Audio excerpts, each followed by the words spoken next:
recently I've been having a water pump issue where I'm getting power to the water pump itself, but it's not priming correctly.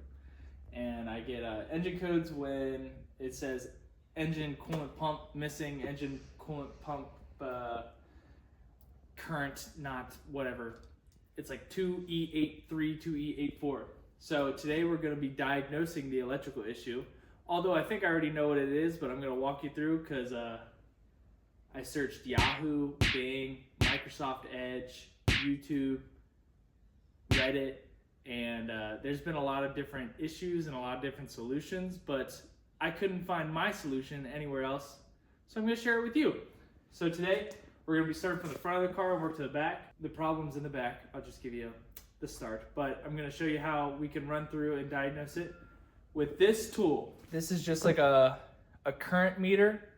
Basically, you hook the alligator clip up to a ground point, and you tap this to something that could be hot, and it'll just light up. So we'll test it out real quick. So I'm gonna unplug the water pump. We're gonna start from the very beginning, but it's just a little pop. You put pressure on the clip, and then you can just put a little screwdriver in there, and it should pop right off. Keyword should, there we go.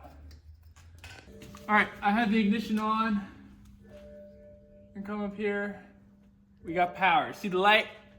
You're not dying, I just promised you to see the light. So I do have power to the pump, but for some reason the system's saying that the pump is missing. So we're gonna work backwards from here. So we're gonna come across to the front of the car, and if you pop this cover off, there's like a little cow and whatever, and then you pop this white little cover off. You're gonna come in here to where the DME sits, and you take the same tester, and there's only one fuse in here. It's pretty obvious. You're just gonna tap these metal prongs. Any fuse has them at the top, and it'll tell you if there's power coming to it. Now, I'm gonna pause. Do you see the light?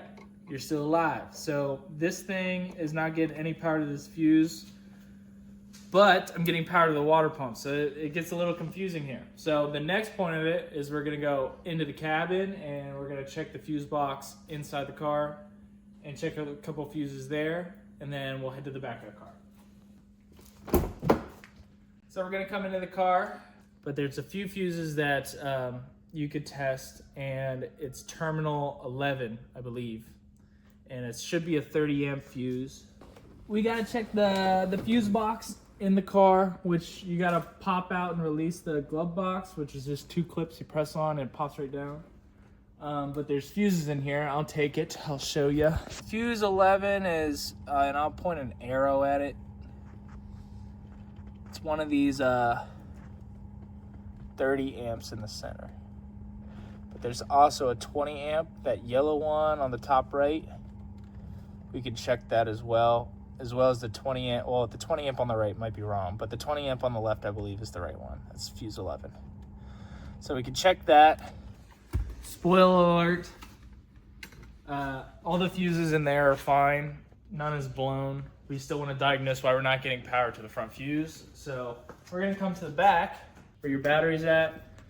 BMW had this wonderful idea to put these power distribution blocks because a lot of their stuff is electrical. So the power distribution block, you can use this tool. Now you can also use like a multimeter, and you can test the current going to each one of these leads. These are all fuses. Now, spoiler alert, this one's blown, as you can see, but I'm gonna show you how you can test it using this thing.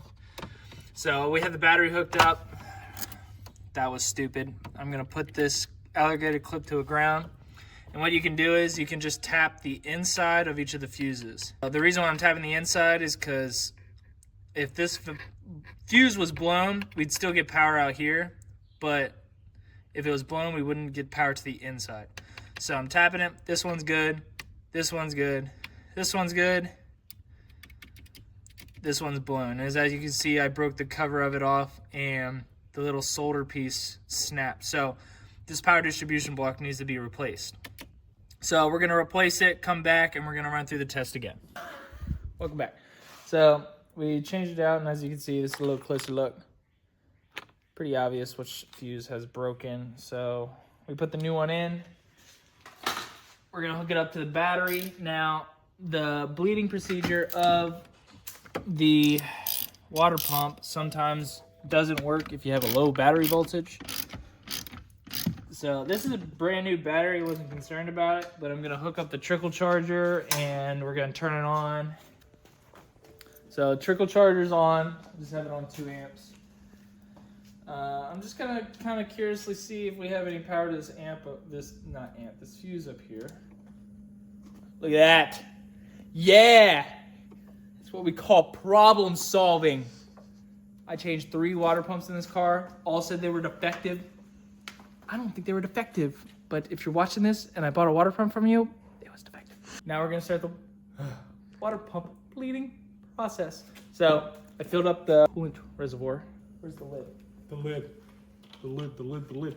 We're just gonna put this on and we're gonna initiate the water pump process. We are in the car. Ignition on, just so all your dash lights come on. You're gonna turn your fans the whole way to the highest heat, but on the lowest fan setting. You're gonna put the pedal to the floor for 10 to 12 seconds. 3, 4. 1 eternity later. The pump is still not going. Oh my gosh. We didn't plug the water pump back in. This bleeding procedure should run for about 10 minutes. Then you just want to open up, top off with any coolant you need. And you should be good. Thanks for coming. Leave a like, comment, subscribe. We have some more fun stuff coming. LS Swap T46 that's been sitting there for like 4 years. See you next time.